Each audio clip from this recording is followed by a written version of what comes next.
Je ne peux commencer évidemment cette conférence de presse publique sans saluer aussi les services de renseignement qui sont dans la salle et à l'extérieur.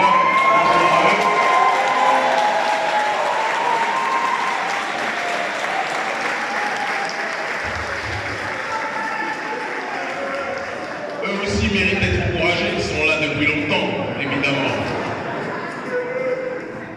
Je sais qu'il y a des médias qui sont présents ici, parmi lesquels des médias qui passent leur temps à raconter n'importe quoi sur nous, nous diaboliser.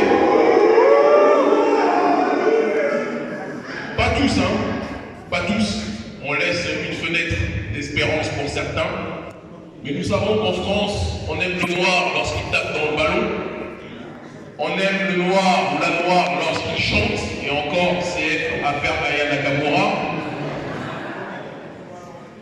Mais lorsque l'homme noir décide de parler, ou la femme noire décide de parler avec réflexion, avec densité, avec le chemin de l'autodétermination, en refusant le schéma de la néocolonisation, il est hystériquement diabolisé.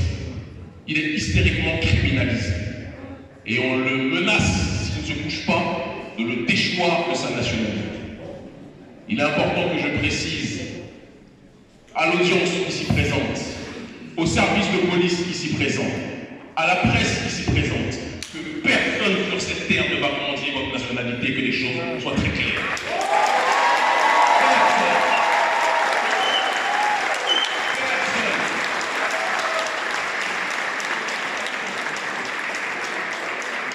Il est important que l'on précise que notre combat n'est pas et ne sera pas contre le peuple français qui souffre lui aussi. Notre combat n'est pas contre le prolétariat français qui a été traité, on l'a vu lors de la période des Gilets jaunes, comme des nègres par le gouvernement néolibéral de Macron. Bon, il y a nègres et nègres, parce que nous, c'est nègres plus 3. Ah, c'est sûr. Mais la manière dont ils ont été réprimés nous rappelle que pour l'oligarchie néolibérale, dès que vous êtes du prolétariat, vous êtes ostracisé d'une façon ou d'une autre. Mais ce gouvernement-là, qui pense qu'il peut effectuer une sorte de chantage en nous disant si vous continuez à mener des actions contre le néocolonialisme, on va vous reprendre le passeport comme si le passeport était un os et que nous étions des caniches qui acceptaient quelque part leur chantage. Je vous dis sincèrement, retirez-moi le passeport et qu'on aille beaucoup plus vite sur cette question. Vraiment. Nous sommes une nouvelle génération. Nous sommes une génération de l'élévation. Nous sommes une génération de l'autodétermination. Le premier ou l'un des premiers qui a parlé de la France-Afrique, c'était François-Xavier Garchab, un blanc. Est-ce qu'on l'a menacé de l'exclure et de l'enlever la nationalité parce qu'il dénonçait la France-Afrique? Certes, ça touchait moins de gens que nous, c'est vrai. Mais on ne l'a pas menacé. Mélenchon, lorsqu'il crie à l'Assemblée nationale en dénonçant la France-Afrique, est-ce qu'on l'a menacé, lui qui est né au Maroc, je crois, de le déchoir de la nationalité? Oui ou non? Mais quand ce sont des nègres, là on commence à vous rappeler, mais vous savez, hein, on vous a donné papier, on peut vous reprendre. Et après? Et après? Et après?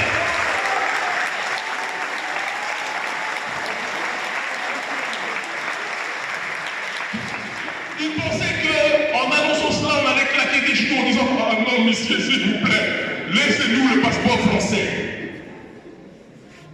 J'ai abandonné la carte d'identité française depuis plus de 10 ans.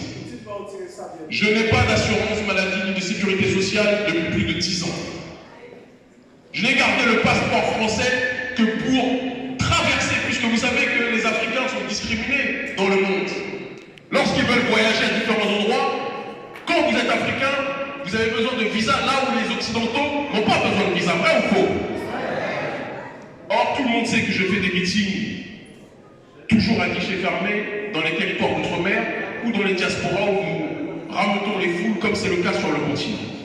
C'est notre logique, c'est notre démarche. Nous sommes dans une voie d'autodétermination et lorsque nous pouvons accompagner, encourager, consolider les positions de souveraineté des nôtres partout où les nôtres sont installés, nous le faisons.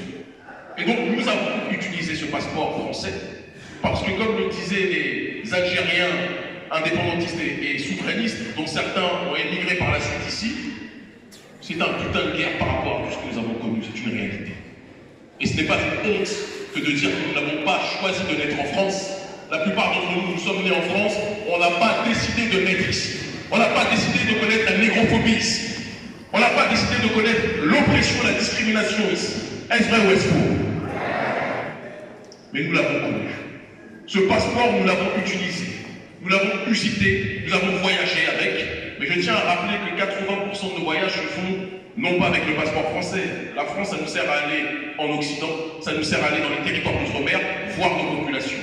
Mais quand on va en Amérique du Sud et qu'on est invité par les gouvernements du Venezuela ou de Cuba, Amérique centrale, Amérique latine, c'est le passeport béninois. Lorsque l'on va en Afrique et qu'on fait nos meetings et nos mobilisations dans tous les pays du continent, c'est le passeport béninois. Lorsqu'on va en Russie ou au Moyen-Orient, au Liban, voir le Hezbollah ou en Iran ou en Turquie, c'est le passeport béninois. Donc pourquoi l'Occident et pourquoi le gouvernement français pense que son histoire de déchéance de passeport, de déchéance de nationalité va nous paralyser? C'est une question de fond qu'on doit se poser. Le vrai problème n'est pas le problème du passeport. Le vrai problème, c'est lorsqu'ils nous remettent le document et qu'ils nous disent que nous nuisons aux intérêts français. On va creuser aujourd'hui.